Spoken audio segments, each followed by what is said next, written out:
وقت آپ سب یہ کہتے تھے کہ اے اللہ اگر کسی کے لیے میرے اندر کوئی کینہ یا کپٹ یا کسی طرح کا کوئی بغض و حسد ہے تو اے اللہ میں اس سے بری ہوں، اے اللہ تو مجھے معاف کر دے، اے اللہ تو مجھے معاف کر دے۔ آپ ایسی حالت میں سوتے تھے کہ کسی کے لیے آپ کے دل میں کسی کے لیے کوئی بغض و حسد نام کی کوئی چیز باقی نہ نہیں رہتی تھی۔ ایسے ہی اللہ کے بندو ہم نبی کے ماننے والے ہیں، ہم اس نبی کے ماننے والے ہیں جس نبی نے وہ تعلیمات اعلیٰ تعلیمات ہمارے لیے دی ہیں کہ رہتی دنیا تک پوری دنیا کا کوئی بھی سائنٹسٹ، کوئی بھی دنیا کا بڑے سے بڑا فلاسفر ایسی تعلیمات نہیں دے سکتا ہے جو ہمارے نبی صلی اللہ علیہ وسلم کی تعلیمات ہیں۔ اور اگر آپ صلی اللہ علیہ وسلم نے ایک بات کہی تھی، کہا بادروا بالاعمال فتنہ، اے لوگوں تم فتنوں کے آنے سے پہلے تم نیک اعمال کرو، نیک اعمال کر لو فتنوں کے آنے سے پہلے۔ اور یہ بات بھی آپ صلی اللہ علیہ وسلم نے اب سے 1400 سال پہلے ہی کہی تھی، کیونکہ نبی کریم صلی اللہ علیہ وسلم کی ساری باتیں وہی ہیں، سب آپ سے 1400 سال پہلے ہی کہی گئی۔ آپ صلی اللہ علیہ وسلم نے ارشاد فرمایا کہ بادروا بالاعمال فتنہ، اے لوگوں فتنوں کے آنے سے پہلے تم نیک اعمال کر لو۔ نبی کریم صلی اللہ علیہ وسلم نے فتنے بتائے کہ وہ فتنے کیسے آئیں، کہا فتنے کیسے آئیں گے؟ فتنے آئیں گے کقطاع اللیل المظلم، ایسے فتنے آئیں گے اندھیری رات کے ٹکڑوں کی طرح، یعنی وہ فتنے ایسے ہوں گے جیسے اندھیری رات کے ٹکڑے ہوتے ہیں۔ آپ جانتے ہیں اندھیری رات کے ٹکڑے کیسے ہوتے ہیں، یعنی اندھیری رات میں آپ کو سامنے کا نظر نہیں آتا ہے کہ کیا ہے، آدمی ایک خطہ کھڑا ہو اس کو سمجھ لیتا ہے کہ کوئی مجھے مارنے کے لیے آیا ہے، یعنی سامنے کی چیز اس کو نظر نہیں آتی۔ آپ نے ارشاد فرمایا کہ ایسے فتنے آنے والے ہیں تمہاری زندگی میں کقطاع اللیل المظلم، کہ تم اندھیری رات کے ٹکڑوں کی طرح وہ فتنے آئیں گے، تم حق و باطل کی پہچان نہیں کر پاؤ گے، تم سچ و جھوٹ کی پہچان نہیں کر پاؤ گے۔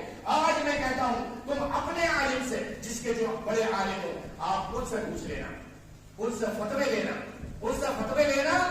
ایک عالم سے پوچھیں گے وہ کہہ دے گا حلال، دوسرے سے پوچھیں گے وہ کہہ دے گا حرام ہے۔ دونوں عالم ہیں، تمہارے اپنے ہیں، ہمارے اپنے ہیں، لیکن آج ان سے جب آپ سوال کریں گے تو سوال کا جواب ایک دوسرے کے الٹے مل جائے۔ مثال کے طور پر آپ سوچتے ہوں گے پتہ نہیں کون سی باتوں کے لیے کہہ رہے ہیں۔ مثال کے طور پر ابھی آپ پوچھیں کہ یہ انشورنس حرام ہے حلال ہے، پوچھنا پتا چلے گا۔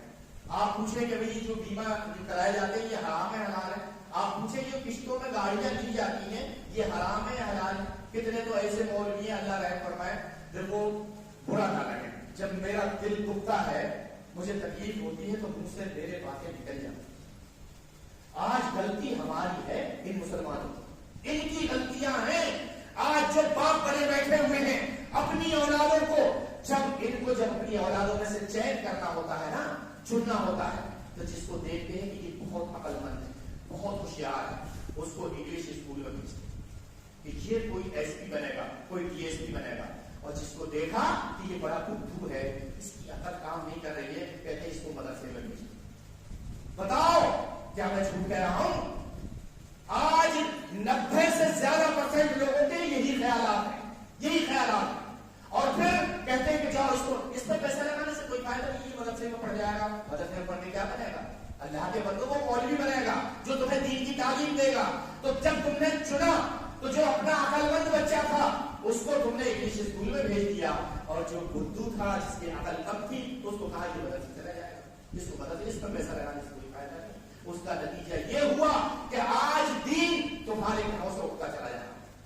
اور میں بتاؤں آپ کو اتنا فرق ہو جائے گا، اتنا فرق ہو جائے گا کہ جس کو تم ایس پی بنا دو گے نا، جس کو تم نے ایس پی بنا دیا، ساری زندگی تم اس سے ڈرتے رہو کہ کہیں ایسا نہ ہو کہ ہمارا بچہ ہم سے ناراض ہو جائے اور ہماری جو عزت بنی ہوئی ہے، جو گاڑیاں اور جو شہرت بنی ہوئی ہے، وہ شہرت ختم ہو جائے۔ ساری زندگی اس سے ڈرو گے، اور جس کو تم نے عالم بنایا ہے وہ ساری زندگی تم سے ڈرے گا کہیں میری آخرت نہ خراب ہو جائے، جو میرا باپ اگر ناراض ہو گیا تو میری آخرت خراب ہو جائے گی۔ دونوں بچوں میں اتنا فرق ہو جائے گا آخر میں جا کے، تم دیکھ لینا اپنی زندگی میں۔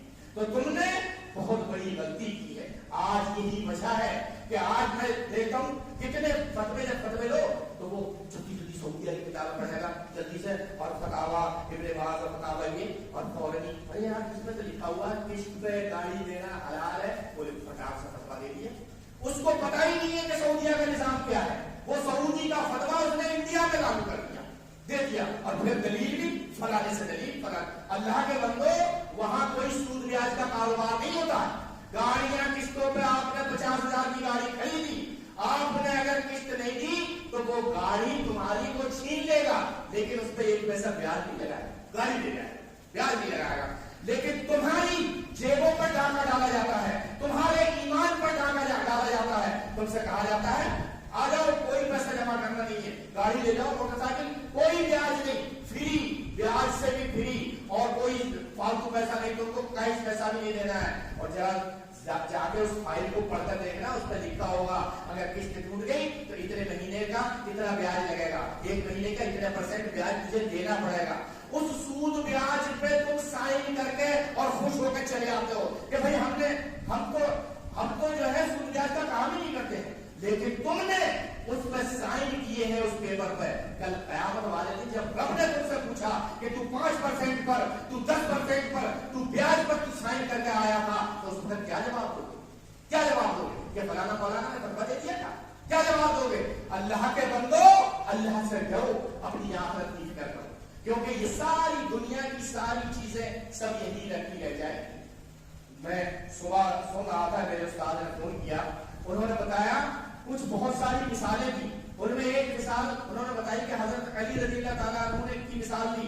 انہوں نے حضرت عیسیٰ علیہ السلام کی مثال دی. انہوں نے کہا عیسیٰ علیہ السلام کے 7 والے تھے. انہوں نے کہا کہ عیسیٰ علیہ السلام ہم دیکھتے ہیں آپ جو ہیں کبھی کبھی تو آپ پانی